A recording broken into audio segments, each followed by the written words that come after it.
Patuloy ang investigasyon ng pulisya kaugnay sa naganap na bomb scare sa isang paaralan sa bahagi ng Cabanatuan na Isabela. Sa panayam ng buong radyo kawayan kay Police Major Romeo Mabea, ang hepe ng Cabanatuan Police Station, sinabi niya na nakatanggap sila ng ulat kaugnay sa bomb scare sa Cabanatuan National High School. Agad namang rumesponde mga kapulisan at nagsagawa ng masusing search operation at paneling at maging ng mga ocular inspection sa buong paaralan. Subalit wala naman silang natagpuang anumang bomba o anumang pampasabog. Batay sa inisyal na impormasyon, isang gusot na papel na natagpuan ng nagro-roving na security guard sa loob ng school premises nitong madaling araw ng Miyerkules. Nakasaad sa papel ang banta ng pambobomba. Agad naman na itong inilagay sa kanilang guard post at ipinakita sa kanyang kapalit na gwardya. Muling itinurn over ito ng security guard sa pamunuan ng paaralan na kaagad namang nagulat sa Cabanatuan Police Station para sa verifikasyon at agarang pag-usuri sa paligid ng paaralan. Kabilang sa mga isinagawang hakbang ng mga otoridad ng pag-review na mga kuha sa CCTV camera sa lugar. Gayunman, wala silang nakitang ebidensya kung sino ang posibleng nag-iwan na naturang bomb threat.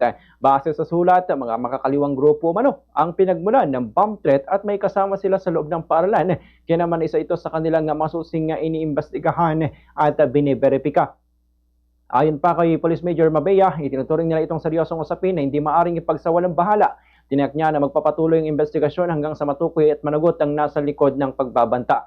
Para naman sa kaligtasan ng mga estudyante ay pansamantalang sinuspende ang face-to-face classes at modular muna ang paraan para makapagpatuloy pa rin sila sa pag-aaral. Dagdag pa ng opisyal, mahalagang matiyak ang kaligtasan ng mga mag-aaral at guro kaya't nanatiling naka-alerto ang pulisya habang pinaigting din ang seguridad sa paaralan. Ngayong araw ay balik na sa normal ang pasok ng mga estudyante bagamat mas magiging mahigpit na ang paaralan sa mga nakakapasok sa school premises. Sa ganitong bahagi ng pahayag ni Police Major Romeo Mabea. May na-notice daw niya ma'am, nakita niya doon ma'am na may crumpled na ma'am, papers. So pinulot niya to ma'am at saka nilagay niya doon sa post niya ma'am, doon sa area kung saan yung ma'am nagjo-duty sila. So nilagay niya ma'am, so i-continue yung ma'am, yung pag-conduct niya ng roving. So nabuksan niya daw yung papilya ma'am, mga around mga 7 o'clock in the morning this day po ma'am.